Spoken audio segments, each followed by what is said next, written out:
கேம்னாலே டிவைஸ்ல save பண்ணி விளையாடுறதுதான் game அப்படின்னு சொல்றவங்க ஒரு டீம் இருக்காங்க. இல்ல ஸ்ட்ரீம் பண்ணி விளையாடுறது தான் கேம் அப்படின்னு சொல்றவங்க இருக்காங்க. அவங்களுக்காக NVIDIA தரப்புல இருந்து GeForce Now கிளவுட் கேமிங் இந்தியால வரப்போகுது. கொஞ்ச நாளைக்கு முன்னாடி தான், அதாவது மே மாசம் 2025 தாய்லாந்துல அறிமுகப்படுத்தினாங்க. பட் இந்த GeForce Now இப்பதான் லான்ச் பண்ணாங்களா அப்படின்னு கேட்டீங்கன்னா அதான் கிடையாது. 2017லயே வட அமெரிக்கா, யூரோப் இந்த நாடுகள்ல அறிமுகப்படுத்திட்டாங்க. இப்ப இந்தியாவை பொறுத்த வரைக்கும் பிரதர்ஸ் பிக்சர்ஸ் அப்படிங்கிற ஒரு கம்பெனி அவங்களுடைய சப்போர்ட்டோட இந்த GeForce Now இந்தியாக்குள்ள கொண்டு வராங்க. நவம்பர் மாசம் 2025 டேட்லாம் ஃபிக்ஸ் பண்ணல.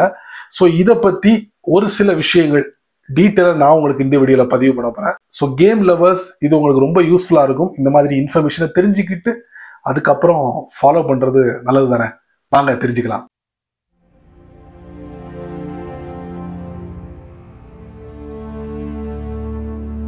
GeForce Now கிளவுட் கேமிங்ல அப்படி என்னதையா ஸ்பெஷல் இருக்கு?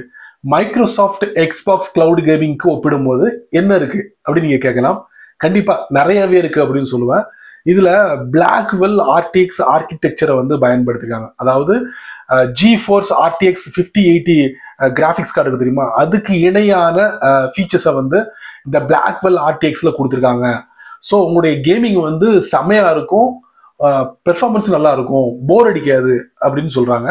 அது மட்டும் இல்ல, இது இந்தியாவுக்கு வந்தா என்ன ரேட்ல இருக்கும் அதை முதல்ல பதிவு பண்ணு அப்படின்னு நீங்க சொல்றது எனக்கு கேக்குது. நார்மலா வெளிநாடுகள்ல டாலர் பேஸ்ல பெர்ஃபார்மன்ஸ் அல்டிமேட் அப்படிங்கிற 2 பேர்ல அவங்க வச்சிருக்காங்க. பெர்ஃபார்மன்ஸ் வந்து உங்களுக்கு $10 கொடுக்குறாங்க. அதாவது இந்தியாவோட மதிப்புப்படி 880 ரூபாய். அதே இது அல்டிமேட் அப்படிங்கிற ஒரு பேக்கேஜ் கொடுக்குறாங்க. அது பாத்தீங்கன்னா உங்களுக்கு $20. அதாவது இந்தியாவோட மதிப்பு ஒரு 1800 ரூபாய். நியர்லி இந்த GeForce Now இந்தியாவுக்கு வந்தா முன்ன பின்ன இருக்கும், அவ்வளவுதான். 100 ரூபா இல்ல 200 ரூபா முன்ன பின்ன இருக்கும். பட் இதே ரேஞ்சுக்கு வரும் அப்படிங்கிற மாதிரி விஷயம் தெரிஞ்சவங்க பதிவு பண்றாங்க.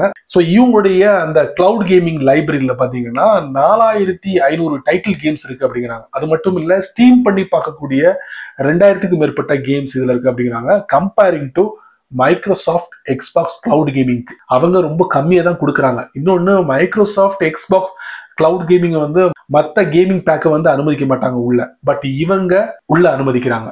கொண்டு வா உள்ள அப்படின்னு சொல்லிட்டு. ஸ்டீம் அப்படிங்கிற ஒரு கேமிங்கை நீங்க உள்ள கொண்டு வரலாம். அதே மாதிரி எபிக் கேம் ஸ்டோர் இருக்குல்ல, அதை நீங்க பயன்படுத்தலாம். யுபிசாஃப்ட் அப்படிங்கிற ஒரு கேம் சென்டர் இருக்கு, அதை நீங்க பயன்படுத்தலாம் அப்படிங்கிறாங்க. ஆனா மைக்ரோசாஃப்ட் உள்ள யாரையும் நீ கொண்டு வந்துடாதப்பா, எங்க கிட்ட லைப்ரரியில கொஞ்சம் கேமிங் இருக்கு, அதை நீ விளையாண்டா போதும் அப்படிங்கிற மாதிரி அவங்க சொல்லுவாங்க. பட் இவங்க அப்படி இல்லை.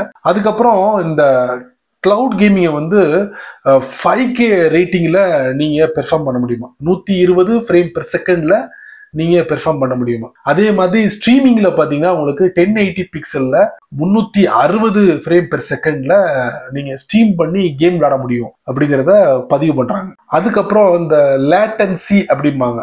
அதாவது நீங்க ஒரு கட்டளை கொடுத்தீங்கன்னா, அதாவது நீங்க ஒரு ஆர்டரை கொடுக்குறீங்கன்னா அது போயிட்டு ரிப்பீட் வர்றதுக்கு உண்டான அந்த கால அளவு இருக்குது பாத்தீங்களா, அது வெறும் 30 மில்லி செகண்டுக்குள்ளதான் இருக்கும் அப்படிங்கிறாங்க. அப்பனா பாத்துக்கோங்களேன், நீங்க கொடுக்கக்கூடிய அந்த ஆர்டர் மறுபடியும் ரிப்பீட் வரும்போது 30 மில்லி செகண்டுக்குள்ளே உங்களுக்கு அதோட ரிசல்ட் கிடைச்சிருது. அப்போ அங்க வந்து அந்த லேக் அப்படிம்பாங்க தெரியுமா, அது இருக்கவே இருக்காது அப்படிங்கிறாங்க. பாத்துக்கோங்களேன், அந்த அளவுக்கு பெர்ஃபார்மன்ஸை இந்த கிளவுட் கேமிங்ல கூட்டிருக்காங்க. இன்னொரு முக்கியமான விஷயம், இந்த கிளவுட் கேமிங்ல பிரீமியம் யூசர்ஸ்க்கு வந்து ஸ்டோரேஜ் எல்லாம் கொடுக்குறாங்க. அதிகபட்சமா ஒரு 100 GB ஸ்டோரேஜ் கொடுக்குறாங்க. ஸோ நீங்க இந்த கேமிங்க இறக்குமதி பண்ணி நீங்க உங்களுடைய அந்த சேமிப்புல சேர்த்து வச்சுக்கலாம். அந்த மாதிரி ஒரு வாய்ப்பும் நமக்கு கொடுக்குறாங்க. சரி, இவ்வளவு சொன்னீங்களே, இத எந்த மாதிரி டிவைஸ்கள்ல பயன்படுத்தலாம் அப்படின்னு கேட்டீங்கன்னா, அடிக்கிருக்காங்க. பிசி, மொபைல், லேப்டாப் இந்த மாதிரி அடிக்கிருக்காங்க. எதுல வேணாலும் நீங்க பெர்ஃபார்ம் பண்ணலாம். இது முழுக்க முழுக்க ஒரு கிளவுட் கேமிங்னால உங்களால ஈஸியா உள்ள போயிட்டு அதை பயன்படுத்த முடியும் அப்படிங்கிறாங்க. சரி, இந்த ஃபீல்டுல GeForce Now மட்டும்தானா கிளவுட் கேமிங்க்கு, வேற யாரும் இல்லையா, இவங்களுக்கு போட்டி யாருமே இல்லையா அப்படின்னு நீங்க கேட்டீங்கன்னா, கண்டிப்பா ஒருத்தர் இருப்பான். ஃபீல்டுக்குள்ள ஆல்ரெடி ஒருத்தர் இருப்பான்.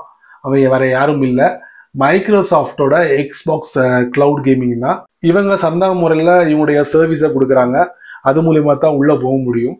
ஸோ இவங்களுடைய லைப்ரரியில பார்த்தீங்கன்னா கிட்டத்தட்ட 400க்கும் மேற்பட்ட டைட்டில் கேம்ஸ் இருக்கு அப்படிங்கிறாங்க. இன்னொரு விஷயம், நான் ஸ்டார்டிங்லேயே சொன்ன மாதிரி, எப்பா வெளியே இருந்து எதையும் உள்ள கொண்டு வந்துடாதப்பா அதுக்கு நாங்க அனுமதிலாம் கொடுக்க மாட்டோம் அப்படின்னு முன்னக்கூட்டியே ரூல்ஸ் அண்ட் ரெகுலேஷன்லாம் போட்டு வச்சிருக்காங்க.